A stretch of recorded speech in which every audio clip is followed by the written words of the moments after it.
Hi மக்களே வணக்கம். Big Boss season 9 எல்லோரும் நம்ம சேனலை சப்ஸ்கிரைப் பண்ணிவிட்டு உங்கள் ஆதரவு தெரிவிச்சிக்கங்க.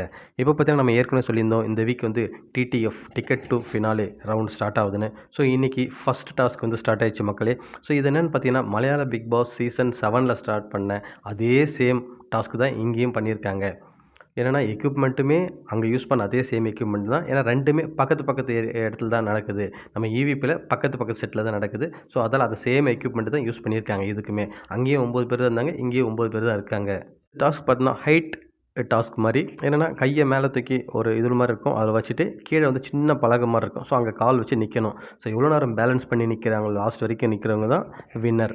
ஸோ அந்த மாதிரி தான் பிளான் பண்ணியிருக்காங்க. ஸோ ஃபஸ்ட்டு பார்த்தீங்கன்னா இதுலேருந்து முடியலன்ட்டு வெளில வந்தது பார்த்தீங்கன்னா சாண்ட்ரா, 2வது சபரி வெளில வராரு, 3வது பார்வதி வெளில வராங்க. அடுத்தடுத்து ஒவ்வொரு கண்டஸ்டண்ட்டாக வராங்க. கடைசி வரைக்கும் பார்த்தீங்கன்னா காம்படிஷன் வந்து ஹெவியாக இருந்தது 2 பேருக்கு தாங்க. அது யாரான்னு பார்த்தீங்கன்னா அரோரா, சுபிக்ஷா. உண்மையாகவே நினச்சி கூட பார்க்கலங்க அரோரா இந்த அளவுக்கு டஃப் காம்படிஷன் கொடுப்பாங்கன்னு சொல்லிட்டு சுபிக்ஷாவுக்கு. ஃபைனலாக பார்த்தீங்கன்னா சுபிக்ஷா தான் வின் பண்ணிடுறாங்க. ஸோ இந்த ஃபஸ்ட்டு டாஸ்க் டிடிஎஃப்ல சுபிக்ஷா வின் பண்ணியிருப்பாங்க. பார்க்கலாம் மக்களே அடுத்தடுத்த டாஸ்கில் யார் வின் பண்ணுறாங்கன்னு. மீண்டும் உங்களை அடுத்த வீடியோவில் சந்திக்கிறேன். நன்றி.